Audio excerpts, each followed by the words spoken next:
हम लोग पढ़ेंगे वायुमंडल से अक्रिय गैसों का विलयन। वायुमंडल चूंकि अक्रिय गैसों का मुख्य स्रोत है, इसलिए वायुमंडल से कैसे अक्रिय गैसों को अलग किया जाए, इसके लिए वैज्ञानिकों ने दो विधियां अपनाई हैं। पहला है भौतिक विधि, फिजिकल मेथड्स। भौतिक विधियों में पहली विधि है आपकी प्रभाजी आसवन विधि और दूसरा दीवार की विधि। क्यों? प्रभाजी आसवन, आसवन शब्द से परिचित होंगे आप लोग। आसवन बराबर होता है वाष्पन धन संघनन। किसी भी द्रव को गर्म करके वाष्प में बदलना क्या कहलाता है, और उस वाष्प को ठंडा करके पुनः द्रव में बदल देना संघनन कहलाता है। ये दोनों विधियां जब एक साथ होती हैं तो इसी को कहा जाता है आसवन।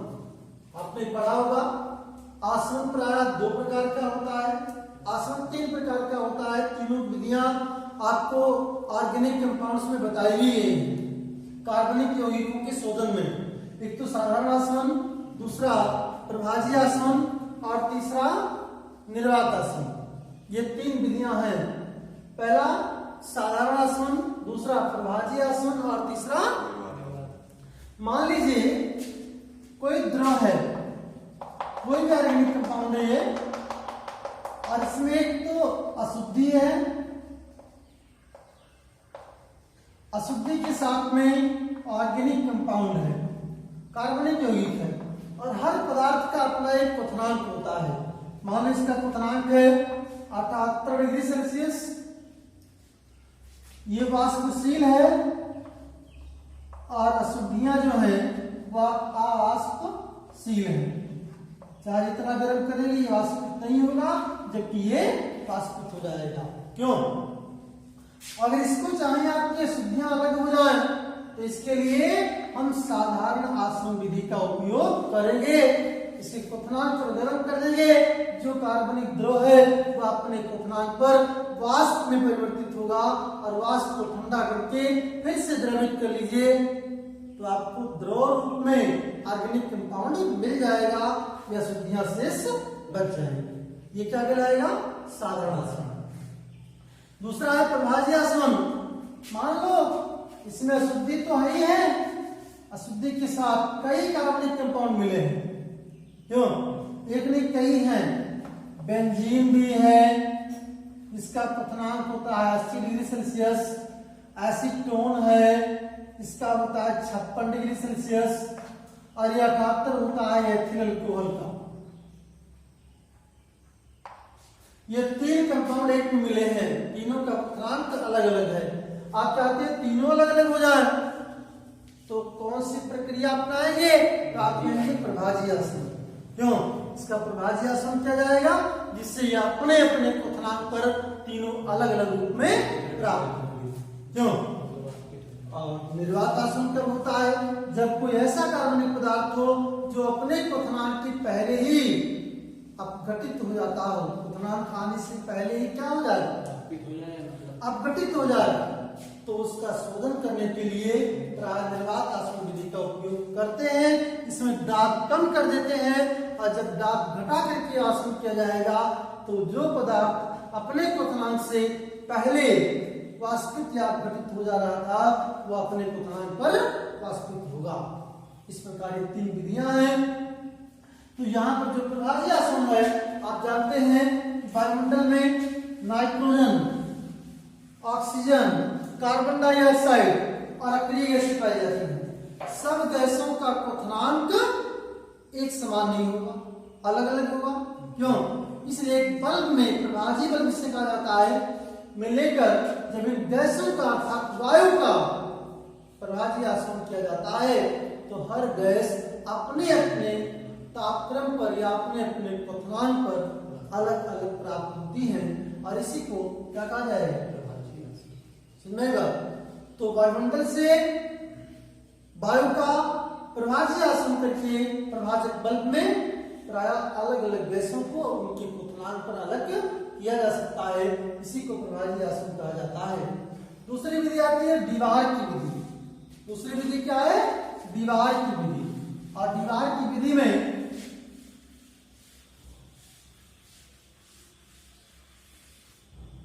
अधिशोषण के सिद्धांत का उपयोग किया जाता है। दीवार मेथड में अधिशोषण के सिद्धांत, मतलब ये अधिशोषण पर आधारित है। अधिशोषण क्या है, ये पिछले चैप्टर में जो पृष्ठ अनुसार हमने पढ़ा है इसमें आपको बताया गया होगा। क्यों? किसी पदार्थ का किसी दूसरे पदार्थ की सतह पर सामर्थ्य होना या इकट्ठा होना अधिशोषण कहलाता है। और अवशोषण क्या है? जब सतह पर पहले जाए और उसके बाद अंतः वातावरण में विलीन हो जाए तो उसे अवशोषण कहा जाता है। तो यह अधिशोषण पर आधारित है। इसमें होता यह है कि वायु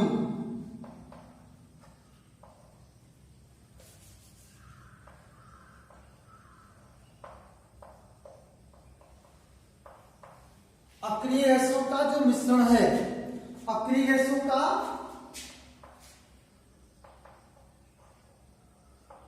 मिश्रण, इसमें हीलियम होगा, नियान होगा, आर्गन होगा, क्रिप्टॉन होगा और जेनान होगा।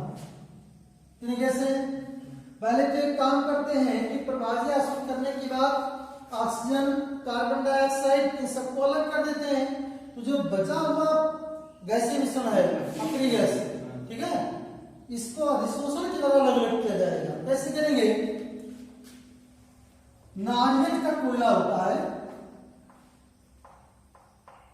नारियल का कोयला, चारकोल जिसे कहते हैं, कोकोनट चारकोल, कोकोनट चारकोल और 173 डिग्री सेल्सियस केल्विन ताप पर अधिशोषित कराया जाता है। क्या कराते हैं? अधिशोषित कराएंगे। तो ये दो कैटेगरी बन जाएगा। एक तो अधिशोषित, अधिशोषित गैस, अनएब्जॉर्ब गैस, और दूसरा अधिशोषित गैस।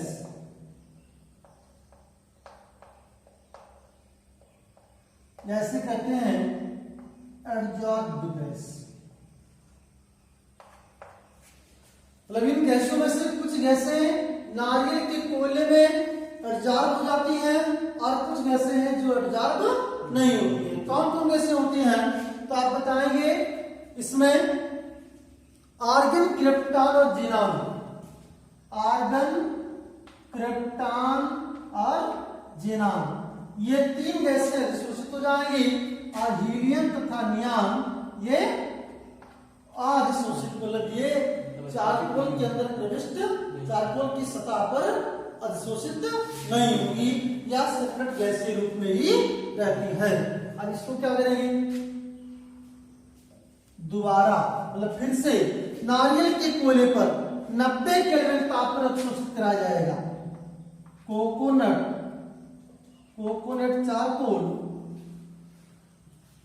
पर 90 केल्विन ताप पर अधिशोषित कराएंगे। यहां पर नारियल का कोयला अधिशोषक का कार्य करेगा। क्यों? तो आप देखेंगे कि ये फिर दो कैटेगरी में बढ़ जाता है। एक तो अधिशोषित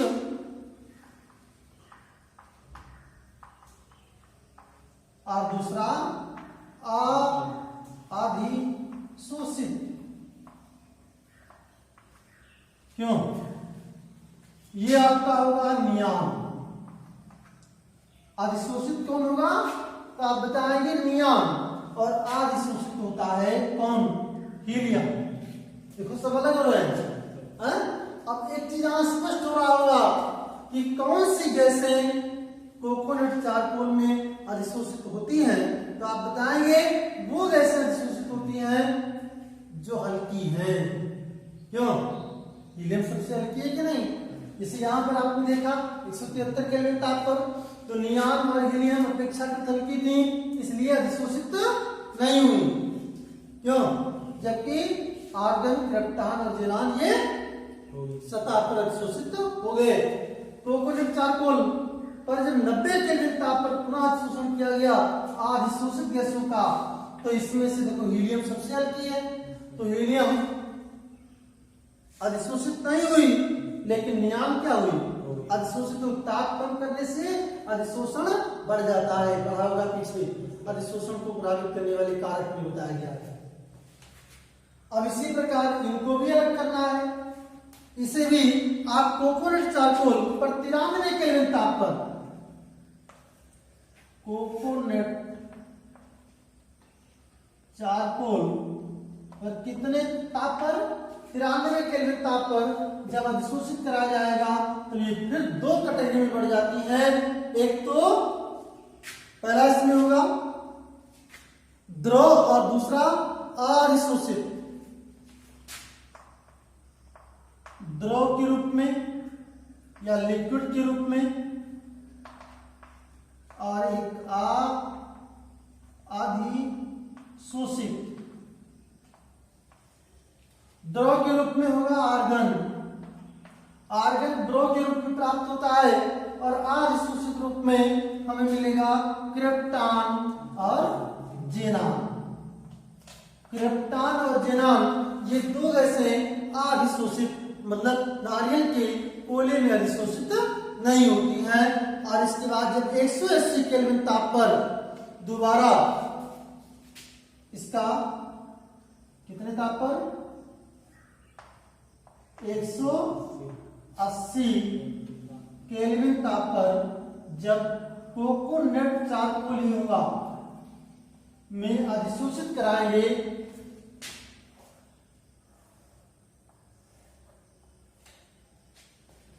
तो इसमें हम देखेंगे कि जेनान जो होगा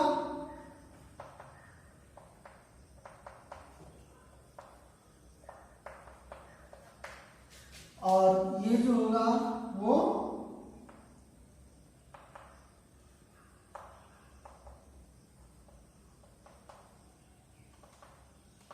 रेडान में क्रिप्टॉन।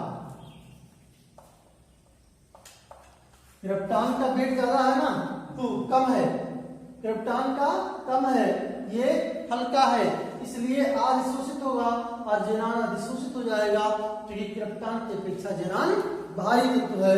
इस प्रकार आपने देखा कि ये सभी अक्रिय गैसें एक दूसरे से पृथक हो जाती हैं, और इसी को दीवार की अधिशोषण विधि कहा जाता है, जिसके द्वारा अक्रिय गैसों को हम पृथक पृथक रूप में प्राप्त कर सकते हैं।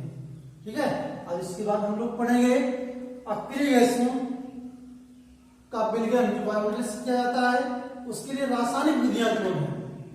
आपकी पढ़े होंगे शुरू में, खोज में हीलियम की खोज किया था फ्रैंकलिन और लापियर ने 1868 में। बहुत भयंकर सूर्य ग्रहण हुआ था, खगोलास सूर्य ग्रहण। उस सूर्य ग्रहण के समय में जब इन्होंने सूक्ष्मदर्शी और दूरदर्शी द्वारा अध्ययन किया तो पाया कि सूर्य के आसपास कुछ ऐसे परमाणु उपस्थित हैं जो हाइड्रोजन की संलयन के द्वारा बनते हैं। क्यों? और उस तत्व का नाम हीलियम रखा था। हिलियास शब्द से बना हीलियम का नाम, हिलियास। और हिलियास का मतलब होता है सन। सूर्य ग्रहण के समय खोजा गया था इसको फ्रैंकलिन और लापियर के द्वारा 1868 में, इसलिए इसको हीलियम कहा गया था। नियान की खोज कैसे हुई, कब हुई बता? नियान की खोज किसने किया? रैले और रैमजे ने किया है। कब किया है? 1898 में। 1898 में किया कैसे? वायुमंडल से किया इसको, वायुमंडल से, क्योंकि नई गैस थी, हीलियम की काफी समय की बाद खोजी गई नई गैस थी। नाइट्रोजन के अतिरिक्त वायुमंडल में इस नई गैस का पता लगाया गया था, और इसलिए इसको नियान का नाम दिया गया। नियान शब्द न्यू से लिया गया है।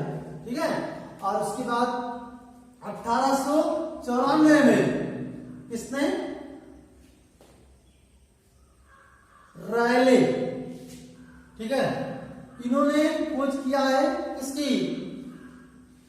आर्गन की खोज किया। नियान के बाद खोज किसकी? 1894 में आर्गन की खोज हुई, और आर्गन की खोज के बाद फिर 1898 में रायले और रैमजे ने क्रिप्टॉन और जेनॉन दो तत्वों की खोज किया। ज्यादातर खोजें रायले और रैमजे ने किया है, ठीक है। और रेडान की खोज हुई है डार्न के द्वारा। डार्न वैज्ञानिक थे जिन्होंने रेडियो एक्टिव खनिज, एक बात और जान लीजिए, वायुमंडल में रेडान नहीं पाई जाती, वायुमंडल में रेडान नहीं पाई जाती। रेडान रेडियम की विघटन से प्राप्त होती है।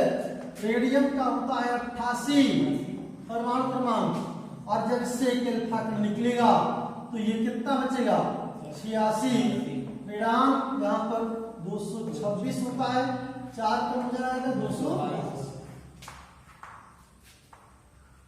रेडान प्राप्त होता है रेडियम की विघटन से, वायुमंडल में इसकी मौजूदगी नहीं होती है। इसमें आ गया।